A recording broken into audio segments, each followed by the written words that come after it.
Hello class. Now I'm going to start elimination reaction. So today we will discuss about the elimination reaction.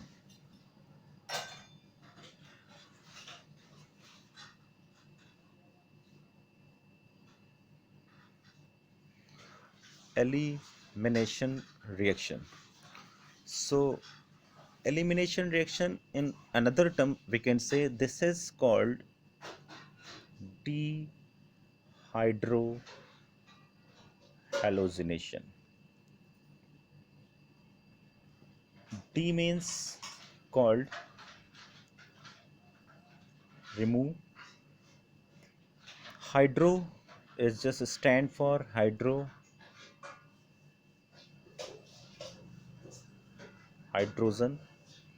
and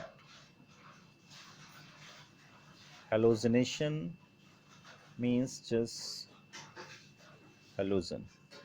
So simply we can say dehydrohallucination is the reaction in which removal of removal of HX molecule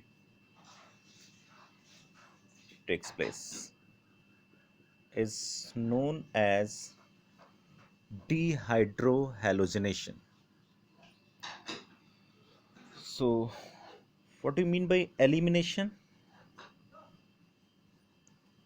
Elimination reaction means just, in case of elimination, the reaction in which loss of one or more atom from same or adjacent carbon atom takes place when a haloalkane with beta hydrogen atom is heated. Haloalkane with beta hydrogen atom, the alkane which is containing beta hydrogen atom, heated with alcoholic KOH. When this is the alkane containing halogen atom, whenever the reaction takes place, then what will happen? B having the electron and H remove the electron and abstracted by B, and the electron shifted at this position, and X also remove. Then what will happen? C double bond C plus B H plus X minus takes place. So this is the logic. So B stand for base and X stand for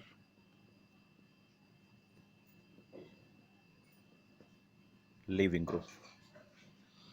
So suppose example, I'm taking example H CH2 CH2 Br plus alcoholic KOH. This is alcoholic. Then what will happen? CH2 double bond CH2. So this is alpha position, and this is the removal of H as well as Br from same as well as adjacent carbon atom takes place.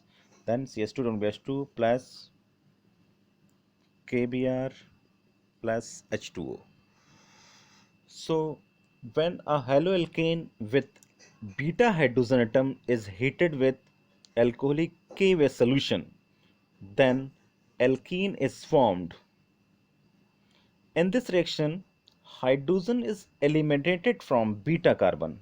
Hydrogen is eliminated from beta carbon, and the halogen is lost from alpha carbon atom.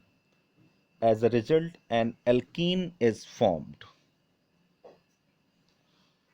Due to the involvement of elimination of beta hydrogen atom, the process is often called beta elimination, because in this reaction the hydrogen atom is loss from beta position.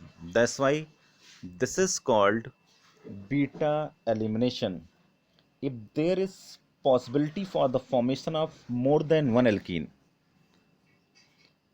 if there is possibility for the formation of more than one alkene due to the availability of more than one beta hydrogen atom, usually one alkene is formed as the major product. This occurs according to the Sadjev rule. Sadjev rule. So what will happen in case of Sadjev rule? Here, if the compound which is containing more than one beta hydrogen atom undergoes on Sadjev rule. So what he stated that in dehydrohalogenation reaction, the preferred product is that alkene which has the greater number of alkyl group attached to the doubly bonded carbon atom. Just I'm going to repeat again. In dehydrohalogenation reaction, the preferred product is that alkene which has the greater number of alkyl groups attached to the doubly bonded carbon atom. So suppose I'm giving an example for Sadjev rule.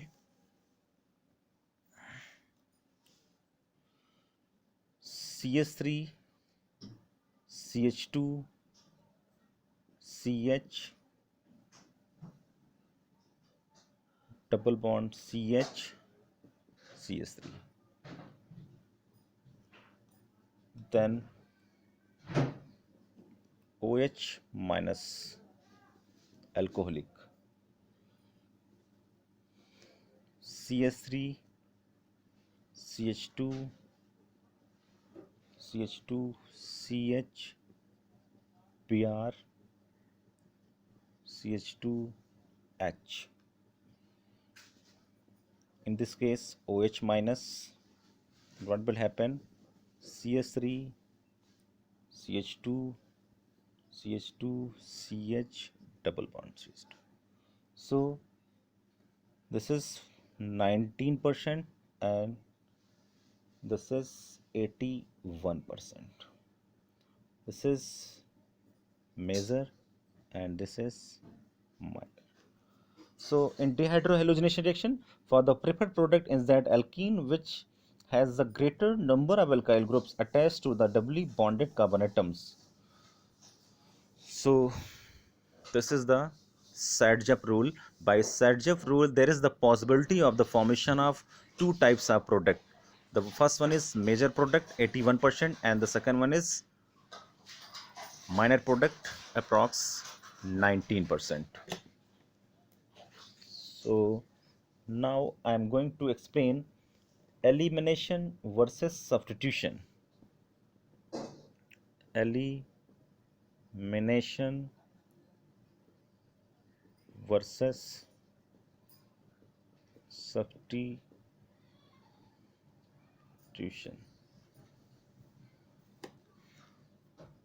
So in this case, when alkyl halide react with nucleophile, alkyl halide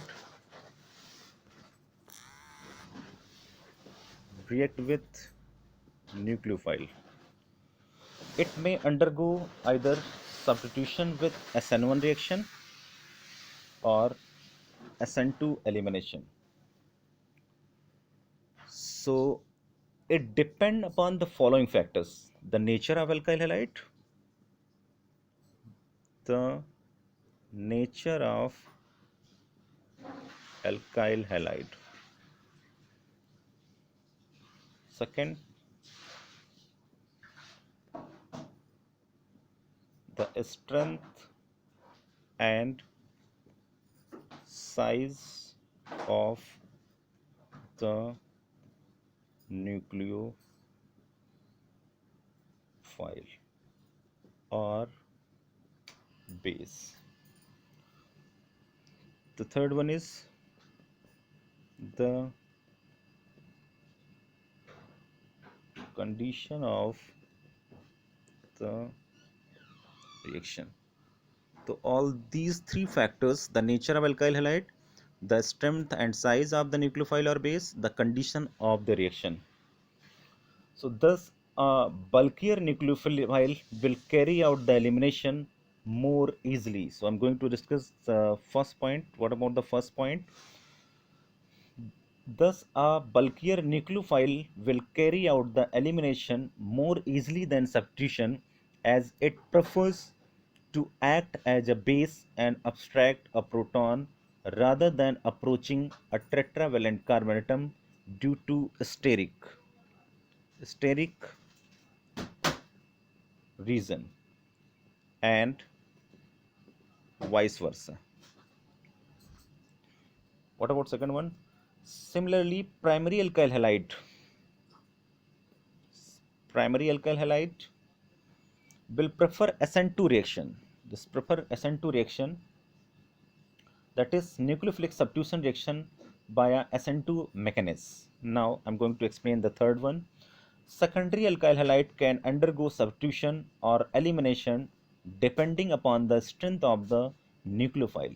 A stronger nucleophile like C2H5O minus will bring out the elimination, whereas nucleophiles like OH minus ion will bring out the substitution. The fourth one. Tertiary alkyl halide will undergo substitution or elimination depending upon the stability of carbocation or the more substituted alkene. So, in this case, suppose CH3, C, CH3, CH3O minus, then H, C, H, H, H, then C, Br, H, then C, H, H, H, then elimination. Br removed, then shifted at here, versus H, C, H, then H, then C, Br, then H, then C, H, H, then H, CH3, CH2O minus, then attack at here. Substitution. So this is the elimination versus substitution. How does the elimination versus substitution